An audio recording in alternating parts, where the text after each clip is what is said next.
السلام علیکم ورحمۃ اللہ وبرکاتہ۔ پھر ہم نے اس کا حساب تو دینا ہی دینا ہے، اس لیے ہم دیکھ لیں جتنا برداشت کرتے ہیں اس کے مطابق جو ہے ہم چلیں۔ ایک بادشاہ تھا، وہ پھولوں کی سیج پہ سویا کرتا تھا۔ خادمہ اس کے لیے پھولوں کی سیج بچھایا کرتی تھی۔ مدت گزر گئی، پھولوں کی سیج پہ سونے کا عادی تھا۔ ایک دن خادمہ نے سوچا، لونڈی نے سوچا، روزانہ بادشاہ اس سیج پہ سوتا ہے، پتہ نہیں کیا لطف ہوگا۔ کمر سیدھی کرنے کے لیے، سیج کا لطف اٹھانے کے لیے وہ بھی لیٹ گئی۔ سیج تیار کرنے کے بعد ایک لمحے کے لیے کمر سیدھی کی تو سارے دن کی تھکی ہوئی تھی تو آنکھ لگ گئی۔ بادشاہ وقت پر اپنے حجرے میں داخل ہوا اور اپنے اس خاص کمرے میں داخل ہوا تو ایک لونڈی کو پھولوں کی سیج پر سویا ہوا دیکھا تو وہ غیرت سے جل بھن گیا۔ جل بھن کر کباب ہو گیا۔ ایک لونڈی کی یہ اوقات کہ وہ بادشاہ کی سیج پہ سوئے۔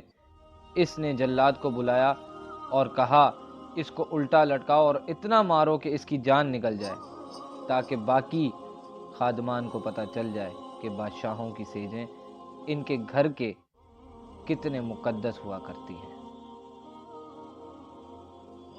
لونڈی کو الٹا لٹکا دیا گیا اور جلاد کوڑے پہ کوڑے مار رہا تھا۔ وہ چیختی ہے، روتی ہے، بچا لو مجھے، میری جان نکل رہی ہے۔ روتے روتے کیا خیال آیا، اس نے ہنسنا شروع کر دیا۔ بادشاہ نے جلاد کو کہا، رک جا، اس لونڈی سے پوچھ روئی کیوں ہے، اس سے یہ بھی پوچھ ہنستی کیوں ہے۔ جلاد نے کہا، لونڈی بتا، روتی کیوں ہے؟ اس نے کہا، تجھے نہیں پتا، جب کوڑا لگتا ہے تو جان نکلنے کو آ جاتی ہے، نزع کا عالم طاری ہو جاتا ہے۔ تو کہا، یہ تو سمجھ ہے، لیکن ہنسی کیوں ہے؟ کہا، ہنسی مجھے اس بات سے آئی کہ چند لمحوں کے لیے سوئی ہوں، اتنی تکلیف کاٹ رہی ہوں، سوچا جو عمر بھر ہوگی سوتے ہوئے، جس کو اس کا کیا بنے گا، جس کی زندگی بیت گئی اس سیج پہ سوتے ہوئے، اس کا کیا بنے گا۔ صاحبوں، یہ دنیا پھولوں کی سیج نہ بنائیں، اس دنیا کو اللہ کی عبادت کے لیے گزاریں، ذکر و فکر میں گزاریں، سحری میں اٹھ کے مصلی پہ کھڑا ہو کر رونا سیکھیں، اللہ کے حضور آئیں، سارے کام چھوڑ دیں، رزق کی تلاش میں رازق کو بھول نہ جائیں۔ تم سمجھتے ہو دکان بند کر کے چلے گئے تو شاید میری آج کی سیل کم ہو گئی۔ سیل دینے والا، رزق کے دروازے کھولنے والا وہ رب ہے۔ جاؤ اس کے حضور جاؤ اور جا کے اس سے مانگو۔ مالک رزق کا بھی مالک تو ہے، تیرے ہاتھ میں سارے خزانے ہیں کائنات کے، میری مدد فرما۔ دیکھنا رحمتوں کے کس طرح دروازے کھلتے ہیں، اور جو تمہیں ملتا ہے اس میں برکت کتنی ہوتی ہے۔ آج ہر بندہ یہ کہہ رہا ہے کہ میرے کاروبار میں برکت نہیں ہے، لاکھوں لگاتا ہوں، پتہ نہیں چلتا کہاں ہے۔ مسئلہ سارا یہ ہے کہ رزق میں بے برکتی آ گئی ہے، اس لیے کہ ہماری پیشانی میں سجدے نہیں رہے، ہماری آنکھوں میں حیا نہیں رہی، ہمارے لبوں میں قرآن کے نغمے نہیں رہے، ہمارے سوچوں میں پاکیزگی نہیں رہی، اور خیالوں میں، خیالات میں طہارت نہیں رہی۔ آج غلاظت ہی غلاظت، گند ہی گند ہے، اور شہوت ہی شہوت، اور بے حیائی ہی بے حیائی ہے۔ آنکھوں میں، نظروں میں، خیالوں میں بھر دی گئی ہے۔ بازار میں چلے جائیں، گھر میں چلے جائیں، گھر کا دروازہ بند کر کے، مقفل کر کے بھی آپ سمجھتے ہیں کہ میں محفوظ ہو گیا ہوں۔ آج تو وہاں بھی محفوظ نہ رہا جاتا۔ عجیب صورتحال بنی ہوئی ہے، یہ عجیب صورتحال بنی ہوئی ہے۔ اپنے گھروں کو اس ساری شرارتوں سے پاک کر لو اور اپنی نظروں کو پاکیزگی دکھاؤ۔ پھر دیکھنا کس طرح برکتیں ہوتی ہیں اور کس طرح رحمتیں ہوتی ہیں۔ عبادت کے دو مفہوم حضرت امام رازی نے بیان فرمائے ہیں۔ آپ فرماتے ہیں عبادت کا مفہوم یہ ہے کہ اللہ کے امور کا اس کے حکم کی تعظیم کی جائے۔ اللہ تعالیٰ کا حکم ہے تو دل جھک جائیں اس کے حضور اور اس کو ہی بڑا جانا جائے۔ اور دوسری بات عبادت کا مفہوم یہ ہے مخلوق خدا پر شفقت کی جائے۔ حضرت امام غزالی نے اربعین کے اندر لکھا کہ عبادت کے 10 قسمیں ہیں۔ اس میں ان 10 قسموں سے اور ان 10 قسموں میں پہلی قسم نماز ہے جو عبادات میں سب سے پہلے اہم اور سب سے بڑی عبادت ہے۔ دوسری قسم زکوٰۃ ہے، تیسری قسم روزہ ہے، چوتھی قسم حج ہے، پانچویں قسم تلاوت قرآن مجید ہے اور چھٹی قسم ہر وقت ذکر الہی میں رہنا ہے۔ ساتویں قسم حلال رزق کے لیے کوشاں رہنا ہے اور آٹھویں قسم پڑوسی، ہمسائے، ساتھی اور دوستوں کے حقوق ادا کرنا ہے اور نویں قسم عمل بالمعروف و نہی المنکر کرنا ہے اور 10ویں قسم عطیہ رسول صلی اللہ علیہ وآلہ وسلم کرنا ہے۔ یہ عبادت کی صورت ہے۔ اب معاشرے کے اندر کچھ لوگ تو عبادت کرتے ہیں اور کچھ لوگ عبادت کرتے ہی نہیں ہیں، اور ان کا عبادت نہ کرنا غفلت کی وجہ سے ہے۔ ایک طبقہ وہ ہے وہ عبادت کا قائل ہی نہیں، وہ دوہرے ہیں، اللہ کے وجود کا انکار کرنے والے ہیں۔ اور ایک طبقہ تیسرا وہ ہے جو عبادت کرتا ہے لیکن اللہ کے علاوہ کچھ اور لوگوں کی، جس طرح کے بت پرست ہیں، لیکن جو اہل ایمان ہیں وہ اللہ کی عبادت کرتے ہیں، وہ اس کے علاوہ کسی اور کی عبادت نہیں کرتے۔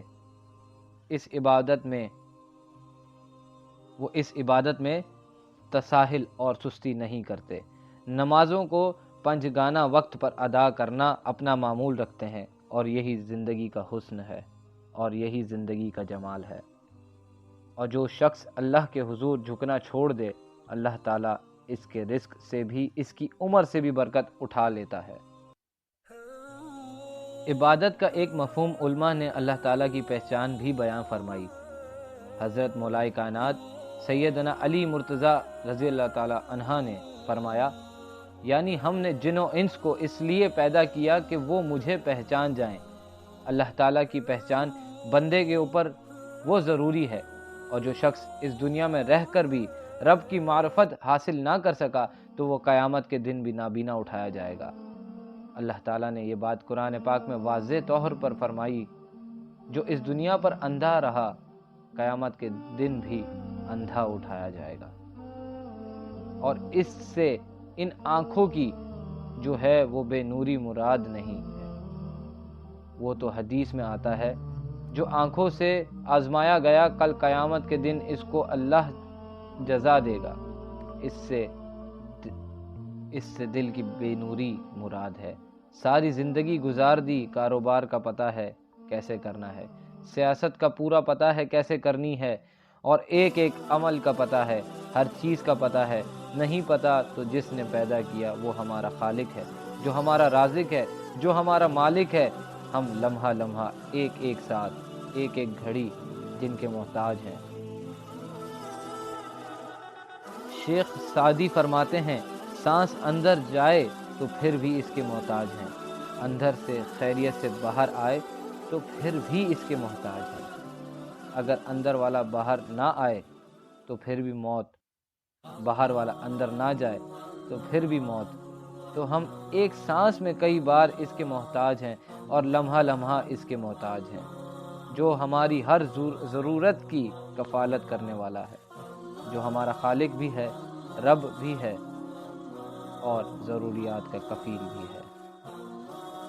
اور اس کو ہم نہیں پہچانتے، باقی دنیا کی ہر چیز ہمیں آتی ہے، ہمیں ایک ایک چیز کا پتہ ہے، ہمیں اتنا بھی پتہ ہے کہ فلاں کرکٹر نے چوکے کتنے لگائے اور چھکے کتنے لگائے ہیں بھائی، اس نے فلاں میچ میں سینچریاں کتنی کی ہیں، ہمیں اتنی تفصیلات کا علم ہے۔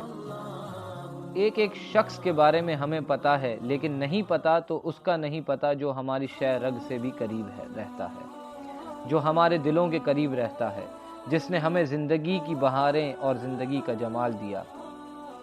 آئے رب کو پہچانے، اور جو شخص اپنے رب کی معرفت حاصل نہیں کر سکے گا وہ قیامت کے دن بھی اندھا اٹھایا جائے گا۔ اللہ تعالیٰ نے محبوب صلی اللہ علیہ وآلہ وسلم کے سینے پہ اترنے والی اس کتاب میں اس بات میں اعلانیہ طور پر واضح بیان فرمایا گیا۔ اس لیے اقبال نے کہہ دیا، کہا دل بینا بے کر، طلب خدا سے آنکھ کا نور۔ دل کا نور نہیں ہے، میں عبادت کے عنوان سے گفتگو کو ادھورا سمجھوں گا۔ جب تک میں حضور کی